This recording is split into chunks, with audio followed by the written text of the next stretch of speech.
स्वागत है दोस्तों आप सभी का आपके अपने YouTube चैनल सीजी ज्ञान पर। दोस्तों आज के इस वीडियो में हम Pandit Sundarlal Sharma pre BEd pre D Ed के लिए विज्ञान का महत्वपूर्ण प्रश्न देखेंगे। 30 प्रश्न देखेंगे जो कि मोस्ट इम्पॉर्टेंट है और कई बार एग्जाम में पूछा गया है। इम्पॉर्टेंट है दोस्तों, ज़रूर आप भी आंसर लगा कर देखिएगा कितना सही होता है, क्योंकि प्रैक्टिस बहुत ज़रूरी है दोस्तों। चलिए स्टार्ट करते हैं। पहला प्रश्न देखिए, परमाणु बम किस सिद्धांत पर कार्य करता है? फ्यूज़न, फिजन, आयनीकरण या रेडियोधर्मिता। संयोजन है मतलब आपका, यस आप उसे बोल सकते हैं संलयन, विखंडन, आयनीकरण या रेडियोधर्मिता। बताइए तो जो परमाणु बम है वो किस सिद्धांत पर कार्य करता है? परमाणु बम किस सिद्धांत पर कार्य करता है? तो ये फिजन पर काम करता है, विखंडन पर दोस्तों। तो इस प्रकार से ऑप्शन बी राइट आंसर हो जाएगा। परमाणु बम किस सिद्धांत पर कार्य करता है? तो नाभिकीय विखंडन पर। दूसरा प्रश्न, डीएनए की द्विगुणन क्रिया में कौन सा एंजाइम कार्य करता है? महत्वपूर्ण प्रश्न है। लिंकेज, डीनेज, हेलिकेज, ट्रांसफेरेज। बताइए डीएनए की द्विगुणन क्रिया में कौन सा एंजाइम कार्य करता है? महत्वपूर्ण प्रश्न है ये। तो देखिए इसका राइट आंसर हो जाएगा दोस्तों option C helicase. Option C right answer रहेगा, हेलिकेज। तीसरा प्रश्न जो कि महत्वपूर्ण है, मानव शरीर में सबसे बड़ी अंतःस्रावी ग्रंथि कौन सी है? पिट्यूटरी, थायराइड, एड्रिनल या पैनक्रियास। बताइए दोस्तों मानव शरीर में सबसे बड़ी अंतःस्रावी ग्रंथि कौन सी है? राइट आंसर हो जाएगा दोस्तों ऑप्शन बी थायराइड ग्रंथि। और मानव शरीर की सबसे बड़ी ग्रंथि तो क्या है दोस्तों? ये है यकृत, मतलब लीवर। याद रखिएगा इसका राइट आंसर ऑप्शन बी अंतःस्रावी बोला है। और सबसे छोटी ग्रंथि हमारे शरीर में तो पिट्यूटरी, पीयूष ग्रंथि, जिसे मास्टर ग्रंथि भी कहा जाता है। चौथा प्रश्न, कौन सा तत्व रेडियोधर्मी नहीं है? बताइए यूरेनियम, रेडियम, थोरियम, फास्फोरस। बहुत ही आसान प्रश्न है ये। रेडियोधर्मी नहीं है तो देखिए यूरेनियम तो रेडियोधर्मी है, रेडियम भी रेडियोधर्मी है, थोरियम भी रेडियोधर्मी है, फास्फोरस नहीं है। ऑप्शन डी हमारा राइट आंसर हो जाएगा दोस्तों। पांचवा प्रश्न, न्यूटन का तीसरा नियम किस पर आधारित होता है? बल, गति, क्रिया प्रतिक्रिया, गुरुत्व। तो इसका राइट आंसर आप कमेंट में बता दीजिएगा। पांचवा का राइट आंसर कमेंट कीजिएगा। न्यूटन का तीसरा नियम किस पर आधारित होता है? बल, गति, क्रिया प्रतिक्रिया या गुरुत्व पर। चलिए छठवां प्रश्न देख लेते हैं। मनुष्य की आंख में कौन सा भाग छवि बनाता है? रेटिना, आइरिस, कॉर्निया या लेंस। मनुष्य की आंख में कौन सा भाग छवि बनाता है? तो देखिए राइट आंसर हो जाएगा दोस्तों option A retina. Retina right answer रहेगा। देखिए दोस्तों प्रश्न है सातवां जो कि बहुत ही ज़्यादा महत्वपूर्ण है। पृथ्वी की आयु का निर्धारण किस विधि से किया जाता है? आपका ऑप्शन है रेडियो कार्बन डेटिंग, दूसरा है थर्मोलुमिनेसेंस, सी है यूरेनियम लेड डेटिंग या स्ट्रेटिग्राफी। बताइए दोस्तों राइट आंसर क्या रहेगा? पृथ्वी की आयु का निर्धारण किस विधि से किया जाता है? तो देखिए इसका राइट आंसर है ऑप्शन सी दोस्तों, यूरेनियम लेड डेटिंग से। ऑप्शन सी राइट आंसर रहेगा, जरूर इसे याद रखिएगा, महत्वपूर्ण प्रश्न है। आठवां प्रश्न, मनुष्य के शरीर में लाल रक्त कणिकाओं की आयु कितनी होती है? 60 दिन, 90 दिन, 120 दिन या 150 दिन, 150 दिन। बताइए महत्वपूर्ण प्रश्न, बहुत ही आसान इसका जवाब है अगर आपने पढ़ा है तो। रेड जो ब्लड सेल है इसकी आयु कितनी होती है? तो देखिए इसका राइट आंसर हो जाएगा दोस्तों ऑप्शन सी 120 दिन। कमेंट में बताइएगा दोस्तों कि जो वाइट ब्लड सेल है, श्वेत रक्त कणिका, उसका आयु कितना होता है? कमेंट जरूर कीजिएगा। ओजोन परत मुख्यतः किस गैस से बनी होती है? ऑक्सीजन, नाइट्रोजन, ओजोन या कार्बन डाइऑक्साइड? ओजोन परत मुख्यतः किस गैस से बनी होती है? तो देखिए यहाँ पर जो है option C ozone right answer हो जाएगा। O3 ओजोन, याद रखिएगा ऑप्शन सी राइट आंसर रहेगा। प्रकाश वर्ष किसका मात्रक है दोस्तों? समय का, दूरी का, वेग का या ऊर्जा का? प्रकाश वर्ष किसका मात्रक है?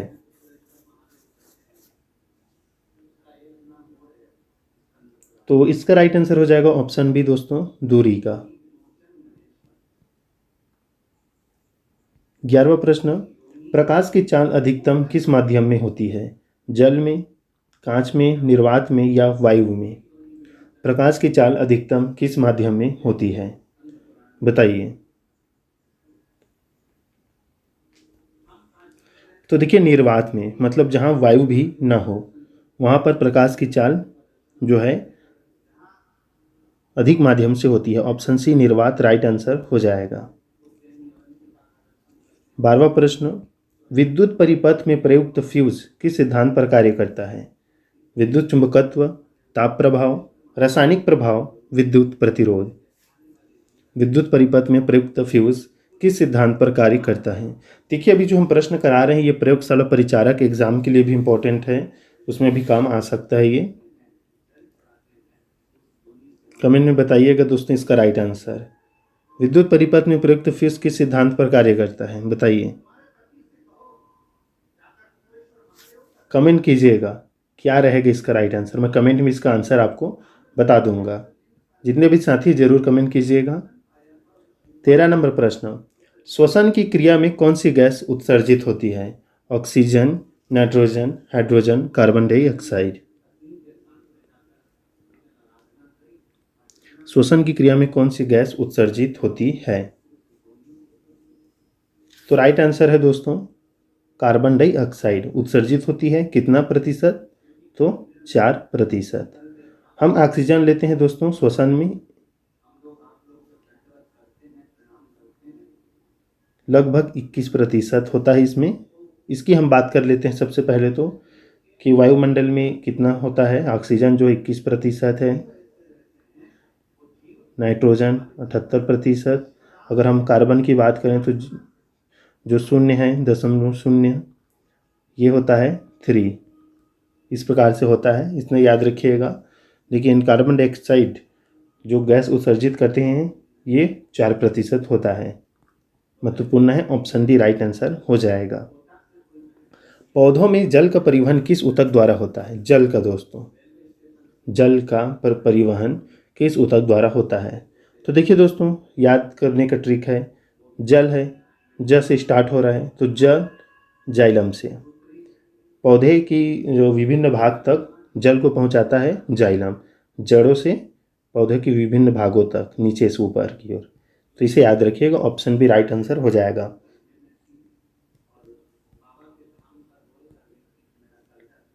15 नंबर प्रश्न, साउंड वेव किस माध्यम में सबसे तेज गति से चलती है?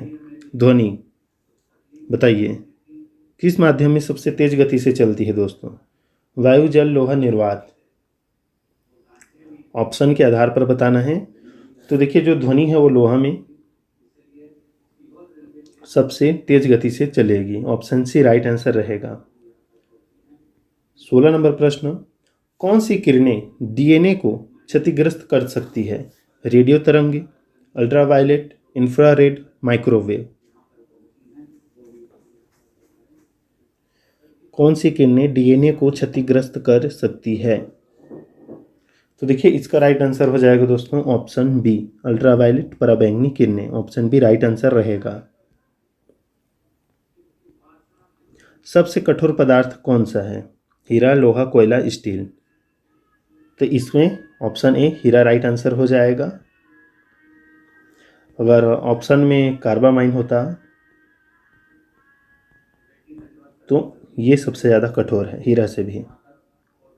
18 नंबर प्रश्न, पानी का पीएच मान कितना होता है दोस्तों? पानी का पीएच मान कितना होता है? तो पानी का पीएच मान दोस्तों 7 होता है, मतलब ये एक उदासीन है, न तो अम्लीय है न ही क्षारीय है। देखिए यहाँ पर अगर हम देखें तो 7 से ज़्यादा क्षारीय, इधर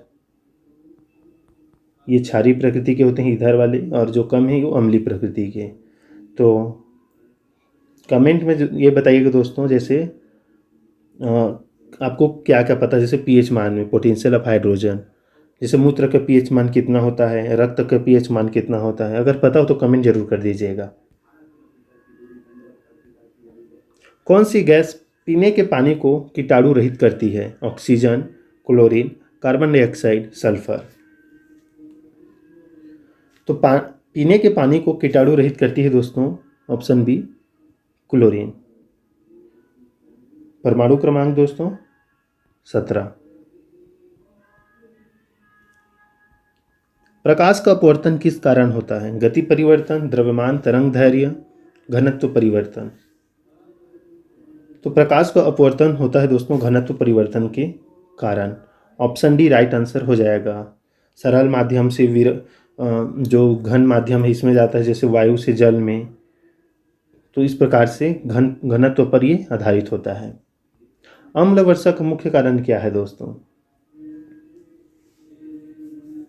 कार्बन मोनोऑक्साइड, नाइट्रोजन डाइऑक्साइड और सल्फर डाइऑक्साइड, कार्बन डाइऑक्साइड या मीथेन। बताइए अम्ल वर्षा का मुख्य कारण क्या है? तो देखिए नाइट्रोजन डाइऑक्साइड और सल्फर डाइऑक्साइड जो है अम्ल वर्षा का मुख्य कारण है। एसिड रेन बोला जाता है। ऑप्शन बी राइट आंसर हो जाएगा। डीएनए की संरचना किस वैज्ञानिक ने बताई? चार्ल्स डार्विन, वाटसन और क्रिक, मेंडल या न्यूटन। डीएनए की संरचना डबल हेलिक्स मॉडल। तो राइट आंसर है दोस्तों ऑप्शन बी वाटसन और क्रिक। कोई वस्तु तैरती कब है? बताइए दोस्तों, ऑप्शन पढ़िए। घनत्व, द्रव्यमान, गुरुत्व बल, अपवर्जन बल। कोई वस्तु तैरती कब है? जब अपवर्जन बल अधिक हो, मतलब उत्प्लावन बल अधिक हो। ऑप्शन डी राइट आंसर हो जाएगा। आर्किमिडीज का सिद्धांत है, जब कोई वस्तु पर नीचे से बल लगता है, उत्प्लावन बल अगर वो अधिक है तो जो वस्तु है जल में तैरेगी। तो ऑप्शन डी राइट आंसर हो जाएगा। मानव शरीर में सबसे कठोर भाग कौन सा है? खोपड़ी, जबड़ा, तंत्रिका या दांत की एनामल। बताइए सबसे कठोर भाग कौन सा है?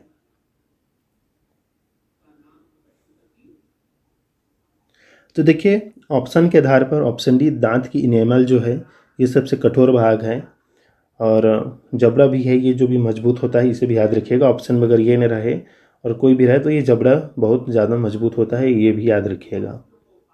वायुमंडल में सबसे अधिक कौन सी गैस पाई जाती है? तो ऑप्शन बी नाइट्रोजन 78% इसका राइट आंसर हो जाएगा। 26 नंबर प्रश्न, विद्युत परिपथ में विद्युत धारा की दिशा का निर्धारण किसने किया था? मोस्ट इंपॉर्टेंट प्रश्न है। विद्युत परिपथ में विद्युत धारा की दिशा का निर्धारण किसने किया था? तो दोस्तों ये किया था बेंजामिन फ्रैंकलिन ने। ऑप्शन सी राइट आंसर हो जाएगा। कंप्यूटर की बुनियादी मेमोरी को क्या कहते हैं? तो रैम कहा जाता है। ऑप्शन ए राइट आंसर हो जाएगा। रेडियो एक्टिव तत्व की खोज किसने की थी दोस्तों? बताइए रेडियो एक्टिव तत्व की खोज किसने की थी? मैडम क्यूरी, रदरफोर्ड, बोहर या वाटसन। तो इसका राइट आंसर हो जाएगा option A madam Curie. Gas से द्रव में बदलने की प्रक्रिया को क्या कहते हैं? उबालना, संघनन, वाष्पन। बताइए क्या रहेगा दोस्तों? तो देखिए गैस से द्रव में बदला जा रहा है, अगर द्रव से गैस में बदलते उसे बोलते हैं हम वाष्पन, लेकिन यहाँ पर गैस से द्रव में बदला जा रहा है तो इसे हम बोलेंगे संघनन। ऑप्शन बी राइट आंसर रहेगा। चलिए वीडियो का लास्ट प्रश्न देख लेते हैं। मोबाइल में प्रयुक्त लिथियम आयन बैटरी में किस धातु का उपयोग होता है? तो लिथियम आयन बैटरी बोल दिया गया है दोस्तों, तो क्या रहेगा? लिथियम ही रहेगा। ऑप्शन सी राइट आंसर हो जाएगा। ये बैटरी में प्रयुक्त किया जाता है। तो ये थे दोस्तों इंपॉर्टेंट 30 प्रश्न आपकी साइंस से। महत्वपूर्ण है। अगर पसंद आए तो ज़रूर वीडियो को लाइक कर दीजिएगा, शेयर कीजिए ज़्यादा से ज़्यादा। और प्लेलिस्ट में वीडियो आपके लिए उपलब्ध है। आप जितना भी पुराना प्रश्न देखना चाहें वीडियो आपको मिल जाएगा प्लेलिस्ट में, बहुत सारा है। आप Chhattisgarh pre BEd pre DEd का भी प्रश्न पढ़ सकते हैं, क्योंकि पंडित सुंदरलाल शर्मा और व्यापम द्वारा आयोजित प्री बीएड प्री डीएड लगभग सिलेबस समान है, उसमें कोई अंतर नहीं है। बस प्रश्नों की संख्या इसमें जो है कम होती है, और इसमें साइंस है, मैथ्स है, सोशल साइंस है, इसमें इसका वेटेज जो है बढ़ा दिया गया है। 20-20 प्रश्न पूछा जाता है, और वो आपकी मर्जी है आप कौन सा हल करना चाहते हैं। मिलते हैं दोस्तों नेक्स्ट वीडियो में, तब तक के लिए धन्यवाद।